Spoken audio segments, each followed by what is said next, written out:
months ago, we received news that Still Remains has decided to call it quits. However, they are certainly going out with a bang and have decided to spend their final months together doing a vigorous nationwide tour. I had a chance to sit down with Jordan, TJ, and Bone before their show in New Orleans last month. Enjoy.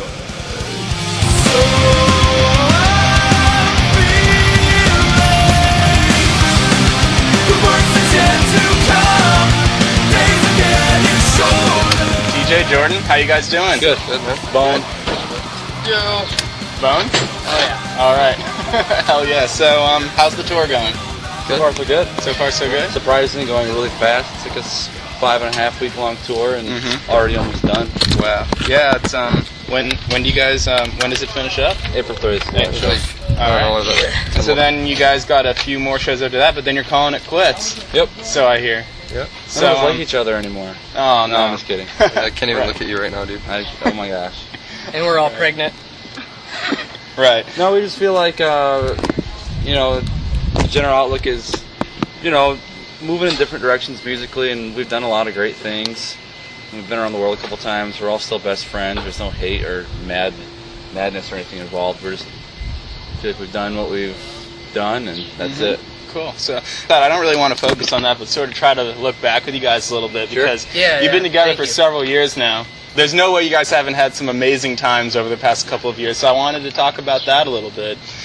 Starting with, when did you guys really realize that Still Remains was going to really, take off, back in the early days before you guys were signed? At what point did you really realize that, with the chemistry between the different musicians or what have you, was there a certain point where you realized, like, this is really going to turn into something? I think it's something we always hoped for. When we first started practicing as a band, we were taking it pretty seriously, and we always wanted to try to get out to play out of state or play, book our own tours and stuff like that. So we were gonna make it go someplace. So you were sort of determined from the beginning. Yeah, we were determined, I think, from the beginning. But I think when we put out our EP and labels were interested and things like that, I think that was kind of the point where we were like, this could really go someplace. Late 04, early 05. Late 04, right? Yeah. Okay. What, you guys have, like you said, you've been all around the world. What would you say of all the tours, maybe even including this one, has probably been the most memorable or just the best overall? Or what bands you played with where, just sort of like... Probably Bullet. Bullet? Bullet from a Valentine, yeah. Bullet. Any tour that we've done with Bullet has been... completely out of control. Yeah, it's been great fun. Those guys are great to tour with, and they're such a huge band that their shows every night are just killer, and their fans are really killer too. So there's 3,000 in Paris, 5,000 in London. The touring with those guys has been amazing. They're good friends, and we were on their first tour in the States. Oh, it's been really so we got to know those guys. They played before us too, and now they're freaking enormous. We're so happy for them. They're great. Japan was also a huge thing for all of us. We go to Japan for the first time. Our first show in Japan was for 22,000 people. Oh wow! So it was pretty awesome. Machine Head played that day, as well as the Trivium and As They Dying. Heaven and Hell. Heaven and Hell, yeah. So we had a lot of friends already. It's a very memorable experience. It's really weird flying, 12,000 miles away from your home and then landing and seeing a bunch of your buddies. Yeah. We were lucky. We were there for 8 days. You were there for 8? Okay. We were there for 8 days, and we played 2 shows. Yep. You guys had put out 2 full-length studio albums, and then, of course, there were the EPs and everything. But what were some breakthrough moments in the studio that some of your, favorite songs that you guys play emerged from? I remember sitting and listening to our EP when we were recording it. TJ was in the vocal booth recording vocals, and I remember you did it in 2 or 3 takes or something like that. I was just gonna say the same experience. Yeah. We were doing the song that's on our EP and of Love and Lunacy. It's called I Can Revive With My Own Hands. And that song was just that song to me was just absolutely insane. And when I went to record the vocals for it, I had our manager kind of kick everyone out of the studio just so I could kind of get comfortable with myself, and then ended up just knocking it out in 1 or 2 takes. And it was just this crazy experience. Chemistry thing just happened. Yeah, it sounds great. It's probably my favorite recorded song by us on that, of all time. Cool. The version of that song on that EP just has so much great emotion in it. And it was a great experience recording it. So, between the studio or even being on the road, what would you say is one of, or maybe the funniest story that you could tell me? Jordan pooped on Mike. Okay. All that story?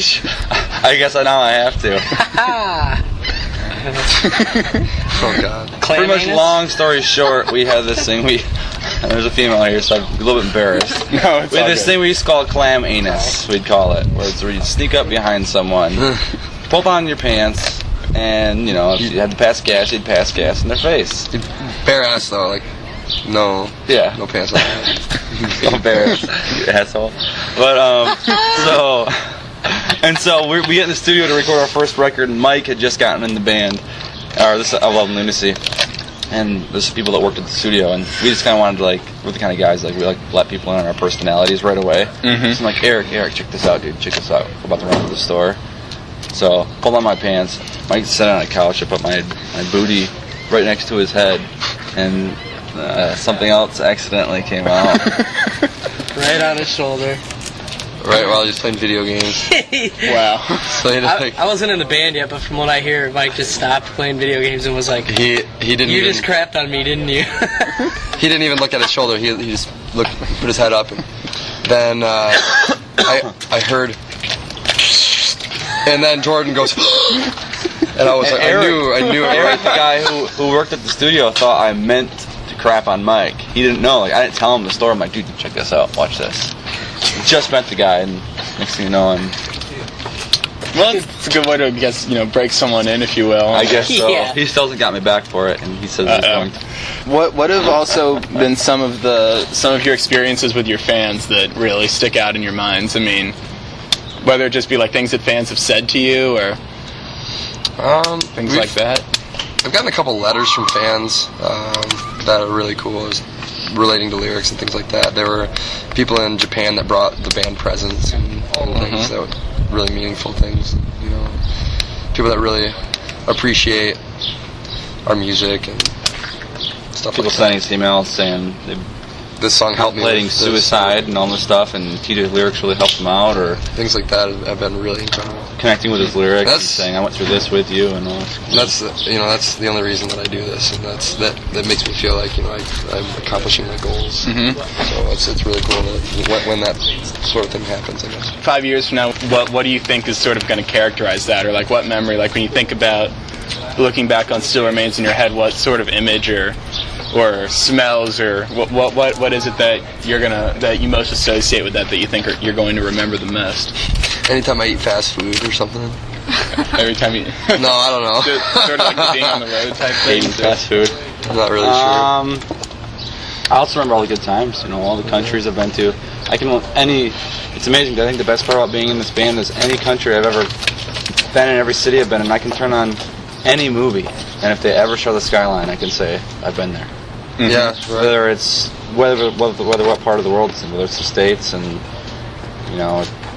Canada, Mexico, or Paris, Europe, UK, Japan, Australia.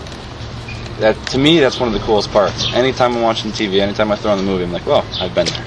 And it's pretty, I was there with my guys, and that's what I accomplished. I'm not rich from it. I'm not retiring from it. I mean, it's just, I don't know.